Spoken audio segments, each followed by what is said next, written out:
The American man knows happiness comes only through women, and women are expensive. He is ready to pay that price. As a young adult, he pays in advance. As a grown-up, he pays in installments. And as a corpse, he is cashed in for a fortune. Those are not my words, and I definitely don't endorse that at all whatsoever. But we are here to examine the plight of men and how they are seen and how they are manipulated, according to Ms. Vilar there. I try not to say the name of the book or the name of the author because I don't want this video shadow banned. I can already tell YouTube has slowed down subscribers because there is no way they were going up that fast and then all of a sudden they slowed down to this snail's pace, right? Not trying to be the conspiracy theorist, even though I totally am. But yeah, this is not a message that you're supposed to share at all. You guys know that. You're not supposed to share that men are getting the short end of the stick. No, because you guys are supposed to be the big bad oppressors. Hi, welcome back to Far From Eden. I almost forgot to welcome you. And also, the thing that I forget a lot is please like the video if you're appreciating it and subscribe to the channel if you haven't already. I know that about half of you who watch aren't subscribed, and it would really help if you did. I didn't know this channel would blow up to the point that it has. I know it's still relatively small, but now that I'm getting your emails and your comments that some of you, are finally understanding what happened to you with your marriage or what have you, or a lot of you are now fully warned and thinking twice about whether you should marry or date, because my advice is do not. It's a trap, right? So I am like, well, there's probably other people that need to hear it, other men that need to hear it. And I know women need to hear this message. And I am ambitious enough and stupidly optimistic enough to think that I can change some women's minds about how we're operating and the choices we're making and how it's bad for us, but it's really bad for the men. Anyway, we have been going through this book and studying the wisdom of this woman. I don't agree with everything she says, but she says a lot that I do agree with. So I read you an excerpt from what we're about to study today. This chapter is called Women's Liberation. Let's see what Ms. Vilar thinks about all that. The exploitation of the American male by the American female would be a purely American affair were it not a model for women all over the world. True story. Unfortunately, the economic hegemony of the United States influences not just the politics, science, research, and culture of all other capitalist countries, but to a great extent, the social behavior of their populations. And remember, this was 1971, so there wasn't even social media. I mean, even travel wasn't the same in 1971 as far as, going back and forth from here to Europe, etc. It just wasn't something. There wasn't a lot of direct content, and television was really separate. I remember even being a little girl, and my, father's side of the family is English. So I remember going over there and everything was different, the television and even movies and when they came out, etc. Nowadays, with social media and movies, music, everything, it all comes at once and it's all the same. The culture is American, led by America. And culture is where the degradation and the degeneracy comes from.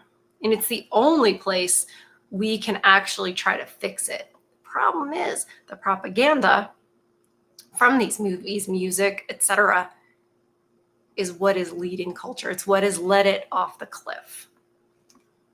And women were the ones to go along for the ride in the name of liberation. Through the mass media, which have been relentlessly perfected, this influence spread to all areas of life more and more rapidly. I love when I say something and then she says it. It's strangely validating, because she's a strong voice. The old maxim about American consciousness becoming the consciousness of the world after a 5-year lag no longer holds true. Modern techniques of communication have flooded over the boundaries separating place and time. Good gracious. If the United States develops a new treatment for heart attacks, hospitals in Latin America will be using that very treatment a few weeks later. If the performance of American school children is improved by teaching machines, these same machines will be hooked up within a short time in the classrooms of Japan. Some of this is so depressing, you guys. But here's the thing I keep remembering, it's silly for me to say, oh, it's so depressing, to read about it, to hear about it. It's like, you guys are living it, So anyway, the moment a hit okay, here we go. The moment a hit like Jesus Christ Superstar opens up on Broadway, students in West Germany start praying. As soon as the American female compares her situation with that of American blacks, women in England, France, and Scandinavia scream, "We are the blacks of the nation." Feminism likes to join the other isms, don't they? To make it seem like, hey, we're downtrodden just like these people. Yeah, just like those people. Seriously, it's embarrassing. Oh, I'm embarrassed for the women. While American influence has its benefits in other spheres, for example, in research, in the social sphere, as far as the social position of men in these countries is concerned, surely there is none. There is no country in which men are worse off than in the United States. Sorry, I need to digest that. There is no country where men are worse off than in the United States. And I bet you some of you who are listening are thinking, no, you should see how bad it is in Australia or how bad it is, you know what I mean? But it's interesting that she felt that was the case in 1971. Wow. They are worse off by comparison with their female partners. And this is what we are discussing here. The differing living conditions of man and woman within one and the same social class of a given country, within one and the same family. You guys, this is going to get... As soon as I think, gosh, she must be running out of things to say and ways to just blow my mind, she's not done yet. Nobody will deny that the struggle of a poor white-collar worker to survive is more difficult in Portugal than in Sweden, and that in the same country, a factory worker's wife has a harder life than the wife of an engineer.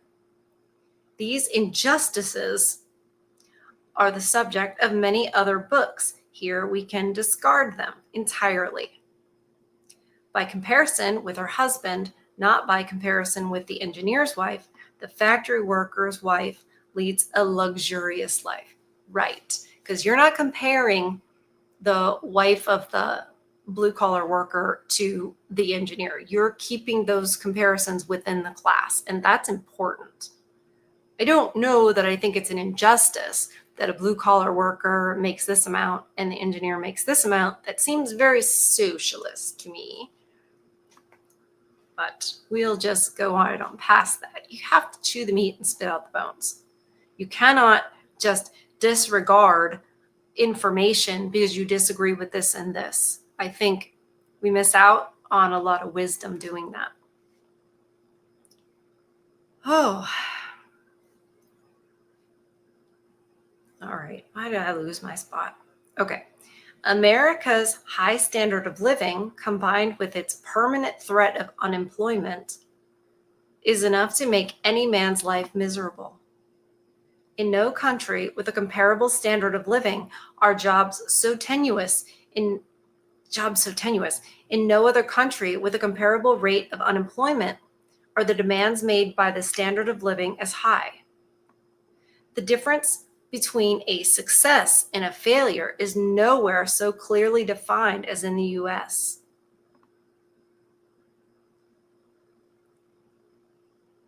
Okay. Added to these external difficulties is the fact that no other man is so thoroughly manipulated as the American male. The adult American male is manipulated so expertly that there appears to be nothing he would not willingly endure. I see that. I see that. And indeed, he is exploited without scruple. In no other country do mothers so pitilessly train the male infant to perform. It is so true. And we look around and we see men that are stunted and sort of have failure to launch. And I think I look at the mothers, and you guys have shared how horrific your experiences were. So much of the time we talk about wives and dating and stuff like that, but honestly, the mothers are a problem. The way they're raising their boys is a problem. They don't let the fathers raise the boys, and you can't bring a boy to manhood if you're a woman. I just don't think you can. And I think if you use your eyeballs and look around, you'll see I'm right. I'm right. And it's not fair. It's not right what they're doing to the boys and how you were treated and how you needed to perform. And not just that, but you needed to be responsible for your mother's feelings. And you're not. The problem with a lot of guys is if you're made to feel responsible for your mother's feelings as a child, you carry that with you and you apply it to the women you date and eventually marry. And then she not happy, well, that was your responsibility. And it's not. It is not your responsibility to make her happy. It is not your responsibility to make anybody happy. That's ridiculous. People's feelings are their own responsibility, including your mother.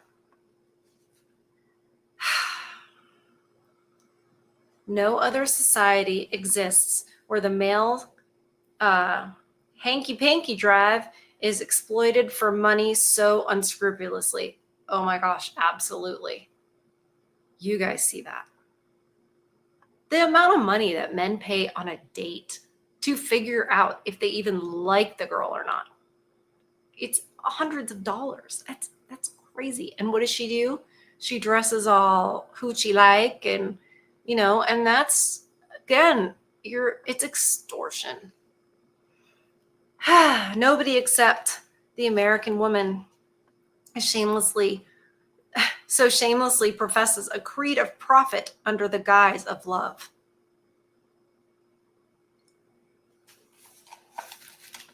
Yes, absolutely. It's dependent on that too. And you can prove it because the man becomes disabled or something and cannot perform his job or whatever anymore. Weird how they tend to bail. It is not the same the other way around. I know that because having multiple sclerosis and hearing from other people who also have it, Guess who leaves and who stays? Right? The man stays. Women, so many men. There's not as many men with it, but so many men with it have stories of their wife skedaddled soon after diagnosis and disability set in. That is awful. It is so heartless. It's gut-wrenching. And it proves exactly what Ms. Beeler is saying. She's absolutely right. And it's disgusting. Oh my gosh. This does not mean that American women are cruel. I beg to differ. Women are never cruel to their men. I also beg to differ. Men are usually not important enough to be tortured. No, they totally do. They totally do. And I will even say, let me put it this way. Have you ever seen a cat? Have you ever seen a cat with a mouse? A cat who's well fed, right? Maybe just ate. They're going to mess with that mouse, aren't they?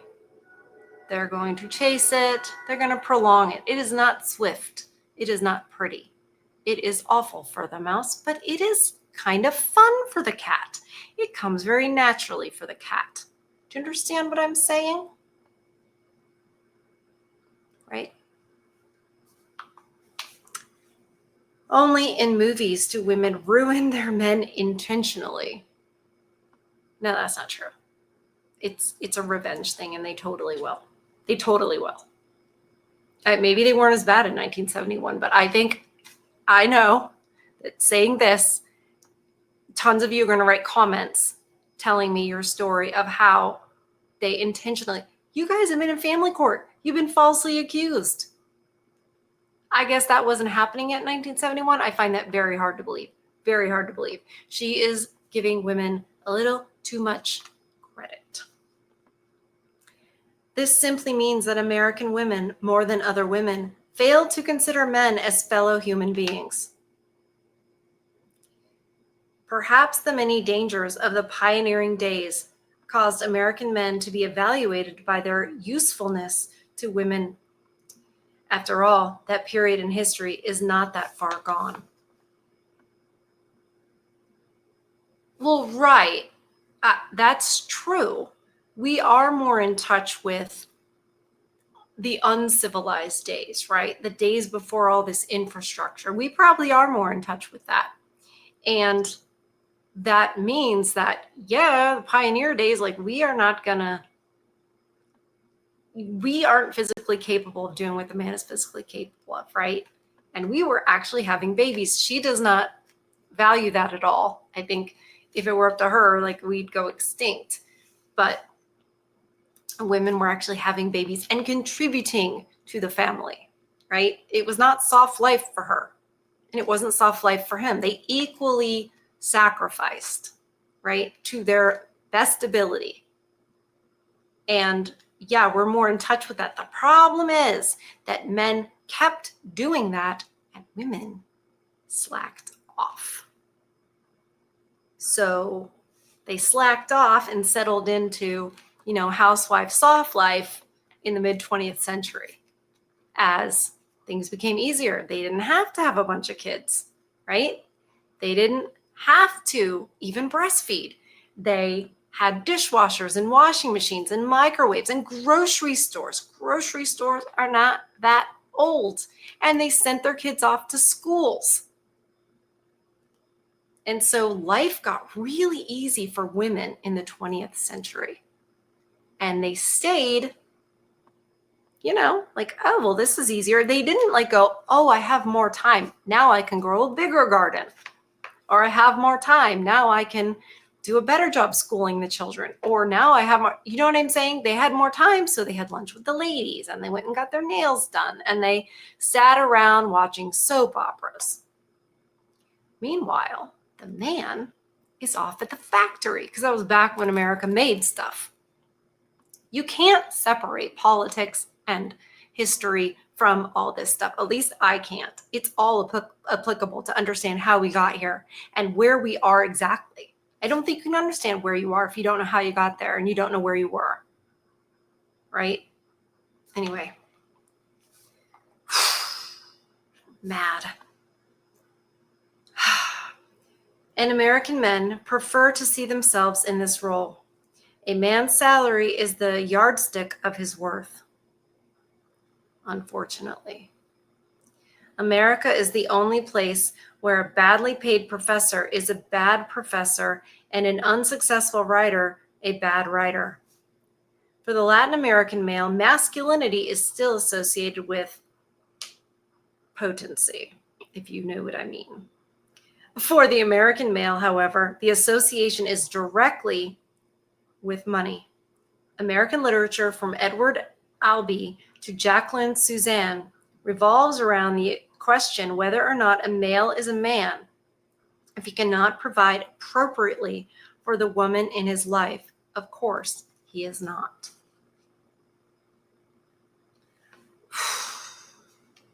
I mean, I can't even imagine what that feels like for you guys.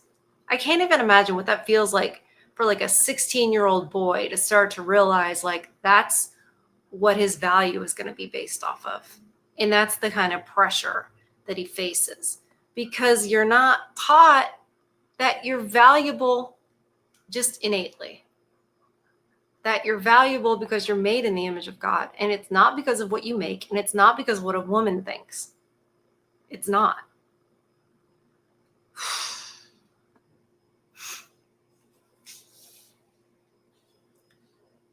Oh, here we are, where we started. The American man knows happiness comes only through women, and women are expensive. He is ready to pay that price. As a young adult, he pays in advance. As a grown-up, he pays in installments. And as a corpse, he is cashed in for a fortune. A man from another country realizes this as soon as he sees a flourishing divorce paradise like Reno, or the thousands of his fellow men sitting in jail for overdue alimony payments. Child support, too. In jail.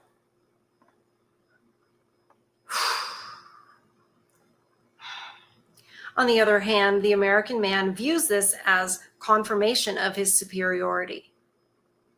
He is not the privileged one, as he has enough money to pay for it all. Is he not the privileged one, as he has enough money to pay for it all? Is he not the competent one, since he goes to work? It's making me think about my dad, because I was born in the late 70s, and so this would be the type of world that my dad was coming of age in. I think in 71, he would have been 21. So imagine that. I think about that and the pressure that he faced to prove he was a man.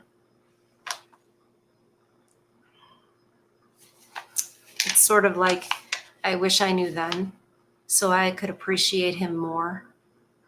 But at the same time, he would never let me know that that was what he faced. He shouldered that alone through all those years.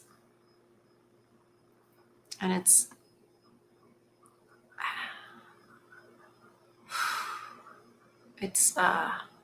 really hard to think of my dad with all that pressure and all that, all that judgment in that way,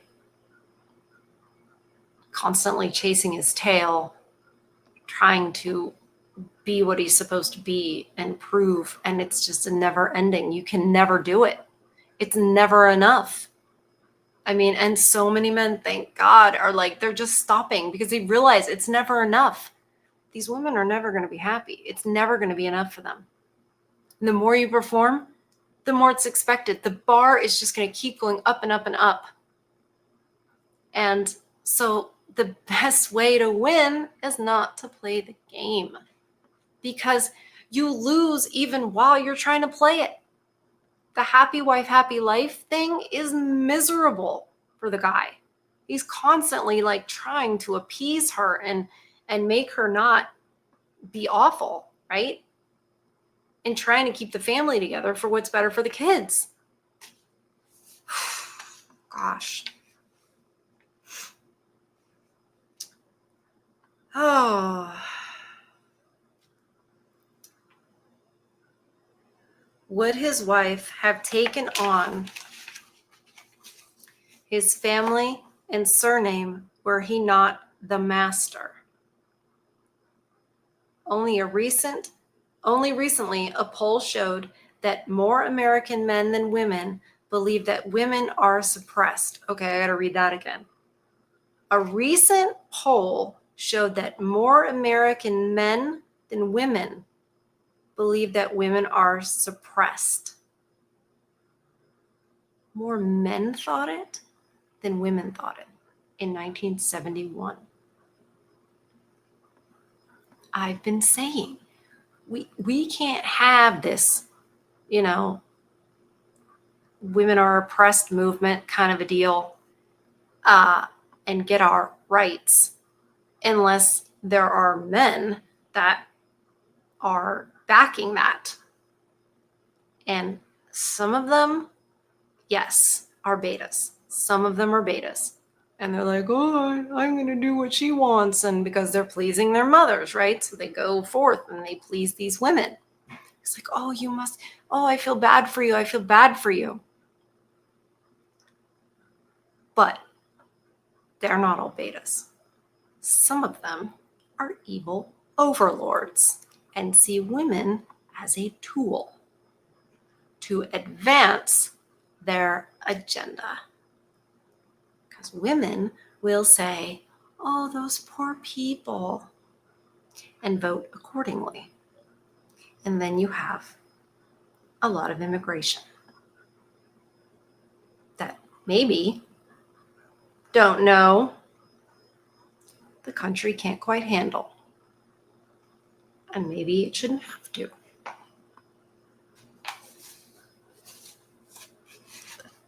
But if you want that to be the case and you're an evil overlord, well, you want people who would vote that way to be able to. Like I said, I'm a giant conspiracy theorist. But it doesn't mean I'm wrong. So, yeah.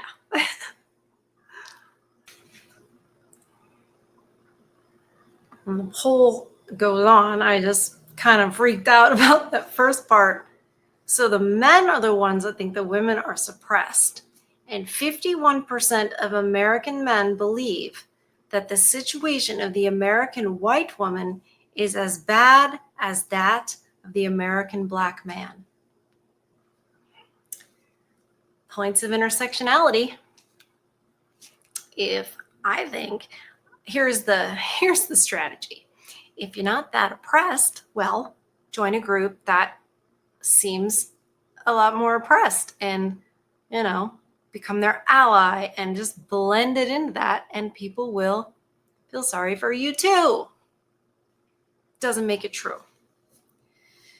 The American man is grateful to his wife for letting him go to work.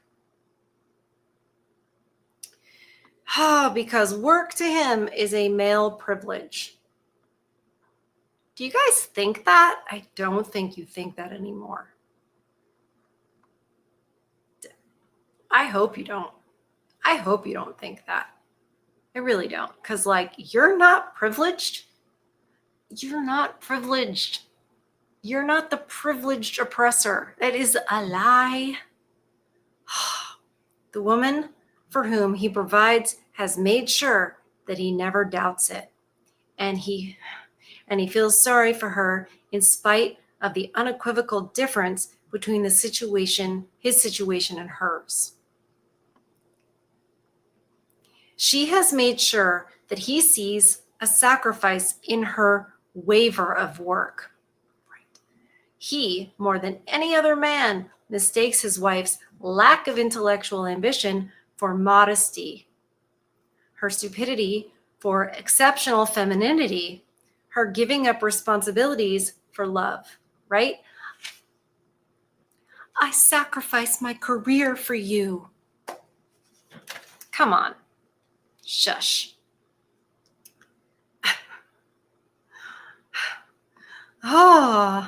More than any other man, he is able to close his eyes to the clear evidence of his own exploitation. Wow. That is, truer words have never been spoken. This is a long chapter, so we're gonna split it. I just and this last part that she has talked about the poll of what the men think, and it's taken this long for men to go, yeah, I don't think that's the case. I really don't think that's the case. It is not a privilege to go off to work. It is not a privilege to have a career. That, if men thought that, again, that's the overlords wanting them to think that, because that is the only way that you give your whole self and all your time and your income taxes to your job. They want to convince you that that's the be all end all, that's your purpose, that's your legacy, that's your whatever. And you know why?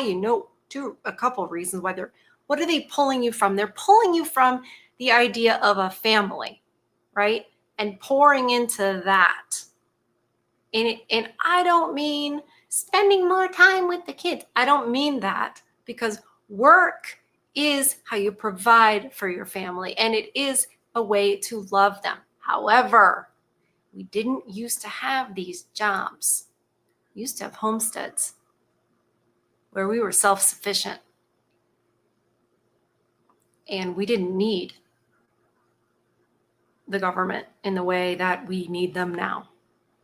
And when you need something like that, that something controls you. And people began to be pulled, people in the family unit began to be pulled different directions, right? Dad goes off to work at a place that it isn't for himself, it's for the boss, for the company, right? Dedicates his whole life to that. What does that do? It leaves the woman, as the wife and the mother, as sort of the head of the household, right? It's her house. She runs her house. She's raising the kids. When it was homestead, and that was more the thinking, Dad was always just an arm's length away, so to speak. He wasn't that close. He might be hunting, might be working in the field, etc. But he was there. It was still his house. He was the head of it. And when you demote the man in the house, you're demoting the man culturally. And you see that. And it broke up the family. And people can go on about how dating is a mess, and it is. It's a complete mess, but that's a symptom. You know what I'm saying? You're not going to fix the whole dating thing if you don't fix, where it started. And I know it sounds overly simplistic, but some things are.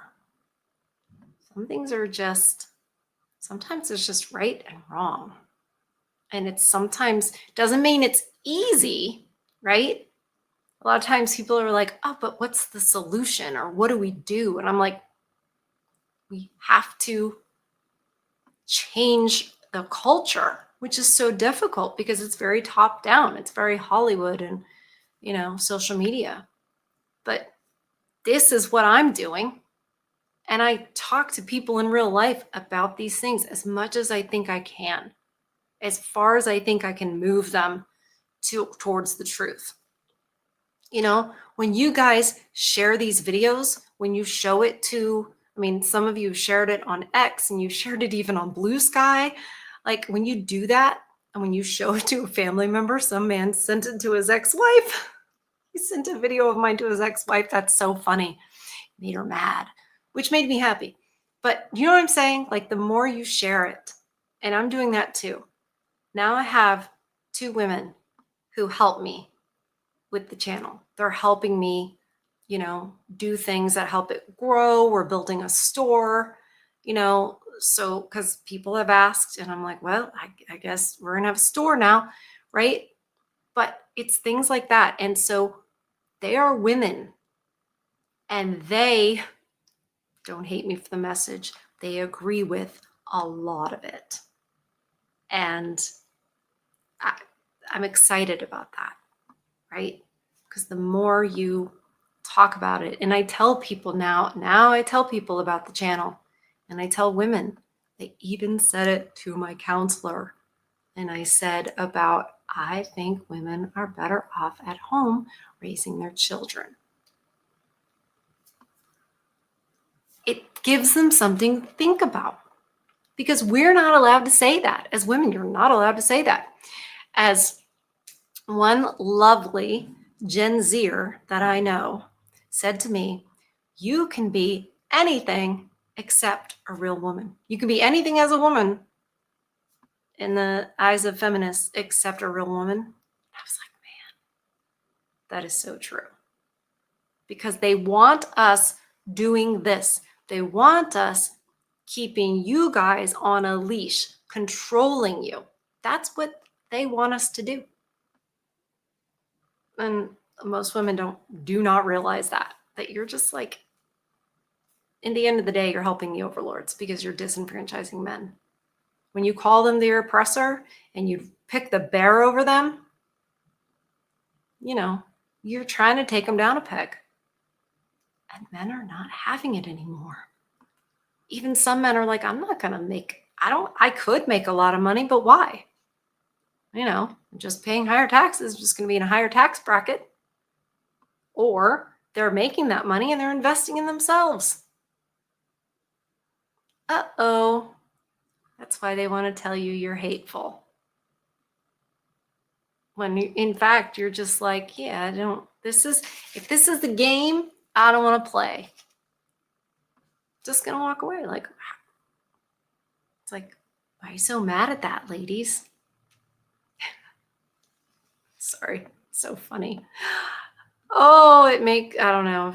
I'm really bad because I do enjoy their tantrums and their anger that you guys are just like, no, thank you. Oh, anyway, thank you for joining me today, and please protect your peace. I know I say it at the end of every video, but it's because it's important and you need to be reminded every time. Somebody cares about you. I care about you. I don't know you. I've never seen you, but I know the plight. I know the types of things you faced, and I care. And it's important that you know that. It's important to me that you know that. And no matter how big this channel gets, that'll always be true. And this will always be y'all's channel. I'm just the steward of the message. So feed your souls. Go to nature. Appreciate God's creation. You're part of that. I love you guys. I'll see you on the next one. Bye.